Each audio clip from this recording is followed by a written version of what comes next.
What's happening, everyone? You're on NZBlokes.co.nz. I'm Dave, and it's Game of the Week time.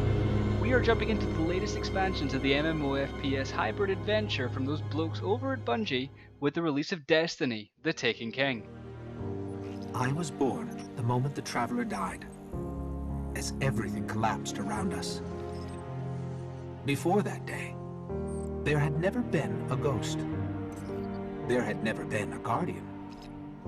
I don't know much about the Traveler, but I know it made me to bring you back. Right from the get-go in this expansion to Bungie's $500 million baby, you are drawn into the action with some superb cinematics to set the scene of this expansion. And what a scene it is. A year of feedback from the community has helped Bungie focus on the bits of this game that lacked polish on its original release.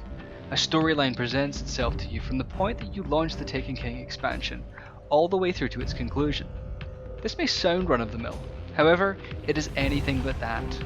Nolan North of the Uncharted games, amongst many others, now voices your Ghost, and the Vanguard make a firmer appearance in the cinematics with an excellent showing from Nathan Fillion of Firefly, Serenity, and many Halo game appearances amongst other voice roles. But what has really changed? Fundamentally, nothing. It's still an amazing shooter, but at the same time, fundamentally everything about how your character progresses and interacts with the world has changed. So everything.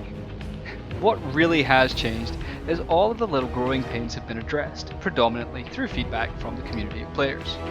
Gone is the endless grinding for materials and loot. And believe it or not, you don't even need to have all purple items to be able to take part in the endgame content anymore. New weapons, armor, and class abilities have been introduced into the game, along with an entirely new area, the Dreadnought, located on the rings of Saturn. Combined with new strikes and an entirely new raid, there is now heaps of things to do. Greater flexibility is now at your disposal, with the option to infuse weapons that you enjoy using to increase their attack power, instead of having to track down something specific to use in one of the multiplayer modes. Also, not everyone is using the Gallarhorn anymore. It's refreshing. Now, it's still not perfect. If you're an original player like me, getting to this point has been an expensive journey. The original game was nearly $100 for a start, then you've probably sunk another $80 into the DLC to get to this point. That's more than I would usually pay for a game, but I have probably put more than my usual amount of hours into getting to where I am now in Destiny. If you're about to jump into this game for the first time, you should go right ahead. In its year 2 iteration, Destiny is now starting to cash in on the promise that it displayed when it was released a year ago.